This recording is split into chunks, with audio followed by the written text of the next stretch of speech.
It is. Anarchy in the UK by the Sex Pistols. Yes, it was. Malcolm McLaren, Rip, the manager of the Sex Pistols, just died last night. So, that is beautiful. And I mean, honestly, that is someone in Hamburg producing that glorious audio for a podcast in Colorado. Wow. And this kind of audio is something, look, that kind of production quality, I work for the BBC, I know the difference between bad audio and good audio. That's great audio. So this is the kind of stuff that you can do. And he's given, his network of podcasters all around the world. He does an end of the year show where he counts down the top 100 cover songs. And he has other podcasters intro all of the songs and gives them an opportunity to promote their podcasts on his program, which consistently ranks in the iTunes top 10 podcasts in the United States. So this is a great way, again, I get people involved. And I mean, look, if you're a broadcaster and you've done a talk radio program, you probably know a million tricks like this. But for a guy in the basement in Colorado, he's doing a lot of new tricks and a lot of the old tricks. Now, I mentioned wisdom in the crowds. And I think this is really, really important because, there are a lot of people who are going to get involved, hopefully, with projects that you create. Everyone has a different expertise, everyone has a different background, everyone brings something new to the project. And making sure that you highlight that and bring it in is really important. So, at The Guardian, we were doing an investigation, really old-style investigation, into Tony Blair. Just left Prime Minister, and actually much disliked Prime Minister in the UK. And we knew this. We knew that Tony Blair was making a stonking lot of money.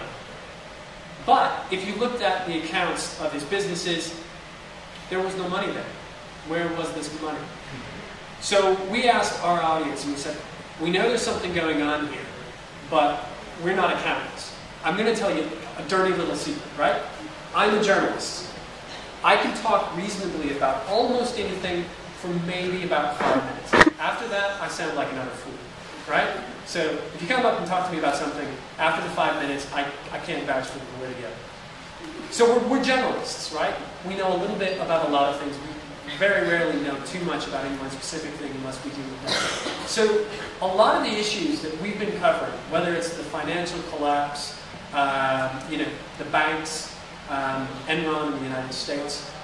This takes a level of knowledge that most journalists just don't have unless they work for a specialist publication, business publication. So we have to tap into our audience to kind of get this. Now, traditionally what we would have done is call up a bunch of accountants, and some of them might have known. But this one we said, look, we know something's happening. Can you help us out? We actually found in a forensic accountant, somebody who knows all this backwards and forwards, who found out that Tony Blair actually had a network of 3 companies, the second one of which was not required to report its earnings under British law.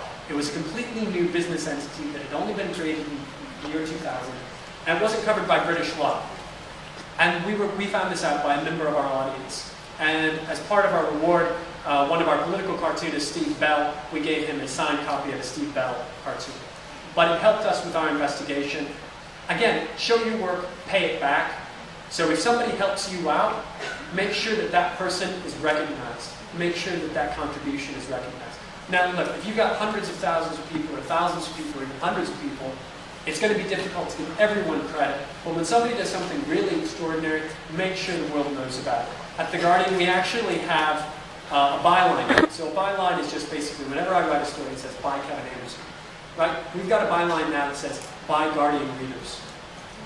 It actually lets us pay it back to the readers that have helped us do what we do. Here's another thing. Now, I'm going to explain this, and I've got plenty of time to explain this. So, last year, we developed something called the Open Platform. Now, basically, what this allows us to do is, if you have a website, and you want to use Guardian content in a kind of interesting way, we have technically opened up our website so it's easier for you to use our content or our information to develop content on your sites. It's called the Guardian Open Platform. It's a developers network. The New York Times has one. National Public Radio has one. The BBC has one called Backstage. And it basically allows smart people in our audience, computer developers, website developers, to use our content to make interesting things. things that we hadn't thought about. One of the funny things is that somebody's used our API, our platform, to analyze all of the swear words we use. Now, The Guardian is a liberal paper, and we wear that on our sleeve. And if we swear, it's not a big thing. I would never get away with it working for an American newspaper, but the British newspaper, whatever. I won't burn your ears by saying what some of the words we use. But we actually had someone analyze the frequency of how much we swore over time. And they have a graph that shows how many times we use this swear word, how many times we use that swear word. Actually, well, bastard's on the way down, this one's on the way up. And they developed this over time and made a nice little graphic about it.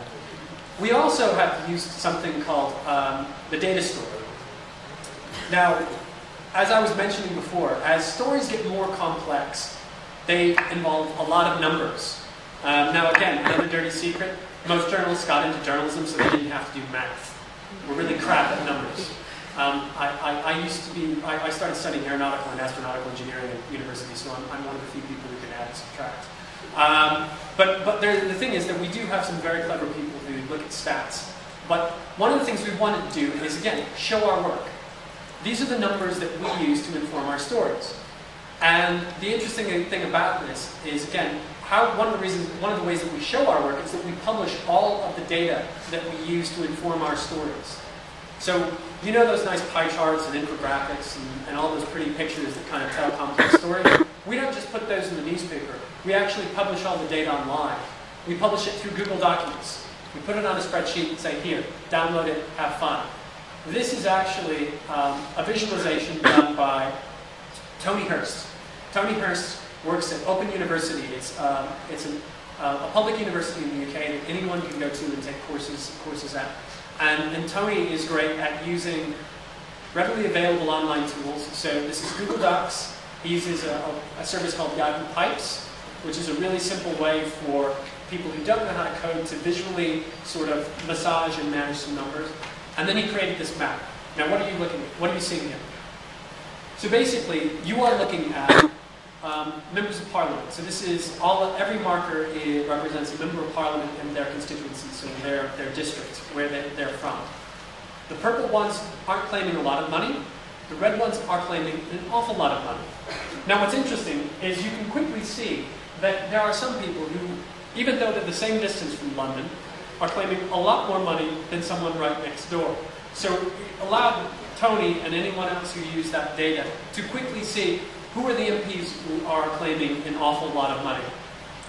And again, this wasn't done by The Guardian. This was done by somebody outside The Guardian using data that we had published online using Google Docs. So again, it's something any one of you guys can use. We pay Google a little bit of money because we actually use Gmail internally. So if you send an email to somebody at The Guardian, it comes into a Gmail box, right? But you can use this for free. It's a free service. So you can publish your data, you can share documents. And that leads me on to my next thing, which is kind of a social media toolbox. And the great thing is you'll hear more about this throughout the day. I know Doug is going to go into a little bit more detail. But these are just some of the things that I use.